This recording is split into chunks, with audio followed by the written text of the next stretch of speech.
Smart Ahmednagar news. राज्यामधील माझ्या शेतकऱ्यांची इतकी दुरावस्था चालू आहे.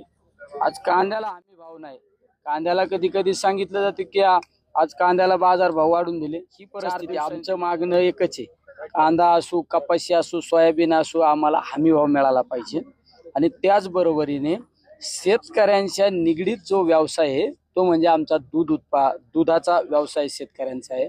आणि आमच्या दूध उत्पादक शेतकऱ्यांना हमी भाव मिळाला पाहिजे. म्हणजे आमचं म्हणणं आहे, कमीत कमी आमच्या दुधाला 40 रुपये रेट मिळाला पाहिजे. आज आम्ही फक्त या ठिकाणी शांततेच्या मार्गाने आंदोलन करतोय, पण हे आंदोलन आम्ही राज्याच्या राजधानीच्या ठिकाणी सुद्धा लाखो लोकांना घेऊन, लाखो शेतकऱ्यांना घेऊन त्या ठिकाणी आंदोलन उभं केलं जाईल. हे सगळ्यात महत्वाचं आहे. अरे प्रशासनाचा तर मी धिक्कार करतो. जर आज आम्ही शेतकऱ्यांसाठी, दुधासाठी, कांद्यासाठी, कपाशीसाठी, सोयाबीनसाठी आम्ही आंदोलन करणार, शांततेच्या मार्गाने करणार, म्हणून रात्री कलेक्टरने जमावबंदीचा आदेश जारी केला. अरे हे कुठली घटना? अरे डॉक्टर बाबासाहेब आंबेडकरांनी जी घटना लिहिली, जे संविधान लिहिलं, त्यामध्ये आपल्याला आपल्या न्यायासाठी, आपल्या अधिकारासाठी भांडण्याचा अधिकार दिलेला आहे. आणि जर आपल्याला या ठिकाणी जमावबंदी सारखा कायदा लागू केला जातो, ही गोष्ट चुकीची आहे.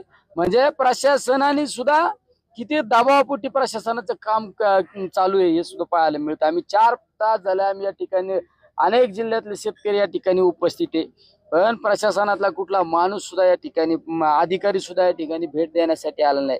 शेवट आम्ही शेतकऱ्याचे पुत्र आहे. आमच्या शेतकऱ्यांशी आमचं नातं आहे.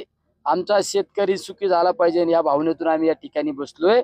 जर प्रशासनातलं कोणी आलं नाही, आम्ही वेळेप्रसंगी गेट तोडून सुद्धा आत जाण्याची आमची तयारी असेल. तर आम्ही या ठिकाणी ठिय्या मांडू, आम्ही या ठिकाणी बसून राहू, ही सुद्धा आमची तयारी असेल. Smart Ahmednagar news.